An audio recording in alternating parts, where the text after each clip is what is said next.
Learn a new skill, sourdough starter. So I began this process several days before I created this video, but this is day one. This is what it would look like. So it would be very important to create a label. I found that that helps keep track of everything. So very important. Have a label ready where you can mark the days you are feeding and the day you started it. So I start by adding some water and flour.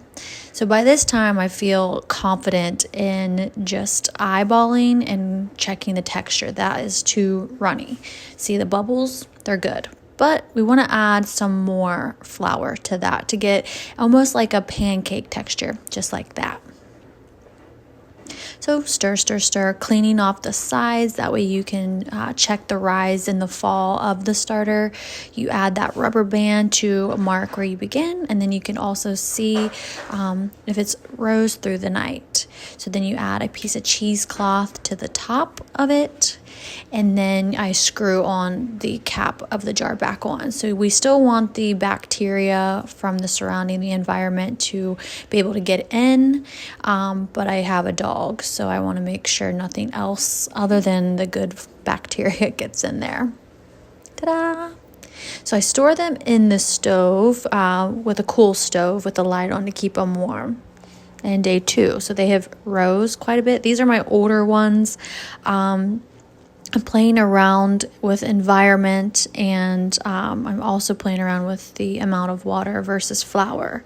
So these are my older ones. As you can see, they are nice and bubbly. We got some good rise and fall.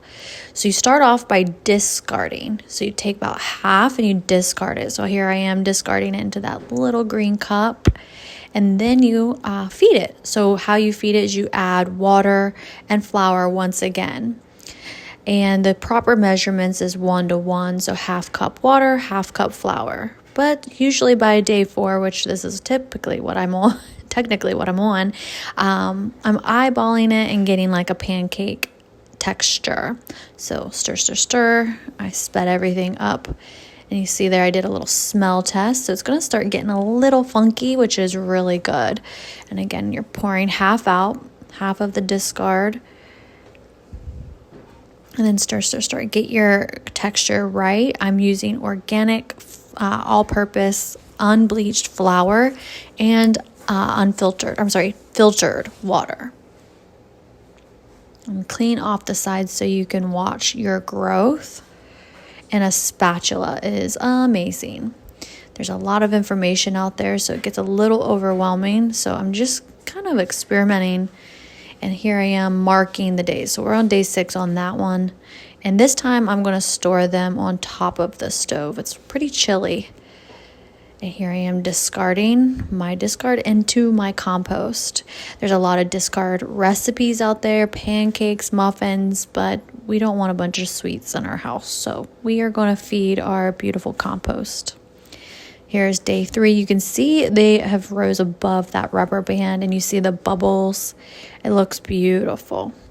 So we're going to repeat the steps. We're going to feed her and also discard and feed her. So here's the distilled water, our organic flour, and all 3 of mine. So we're doing just kind of various experiments here. The smell test is my favorite. So I like to mix it first before I do my discard to make sure everything's being discarded evenly. So discard half. Looking good. Smell test again. And we're going to do it again. We're going to repeat that on all 3. Now, this has been a very challenging process because there's so many videos, recipes out there. So I found that I'm going to give it the first shot just to go instinctively, kind of go by texture, what I feel is best for my little starter babies. I've never done this before. I've always wanted to create our own sourdough bread. So we will see, and we eat a lot of sourdough bread. So now we will begin by feeding them.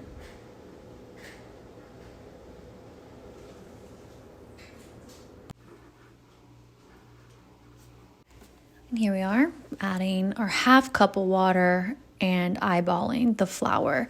I thought maybe I should take a little bit of measurements here. It's every day we're just kind of adjusting and working with the starter, seeing how it reacts and just doing what it needs. And then I'm watching videos every single day. I think it's my new hobby.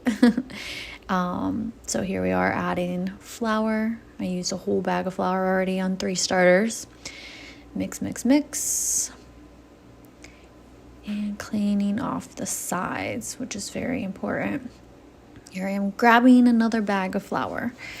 I'm thinking about adding wheat flour or rye. They say that helps the starter. And as you can see on the label, there's 5 tallies. So this one's on its day 6. It's doing pretty good. We didn't get a rise too big last night, so I want to switch it up, maybe add some wheat flour.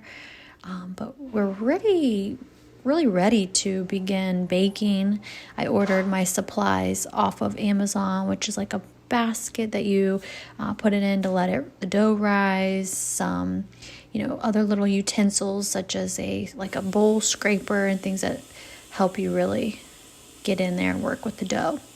So we're going to cover it back up, and then here we're going to raise that rubber band to where the starter is. That way we can check and see how it's rising. Checking on it, looks really good. And that was a lifesaver. Now here I am, I'm going to show you how I'm marking these. So that one's on day 7, this one's on day 6, and this one is on day 2. So we are just kind of going with it. Thank you for watching, and we will let you know how the bread goes.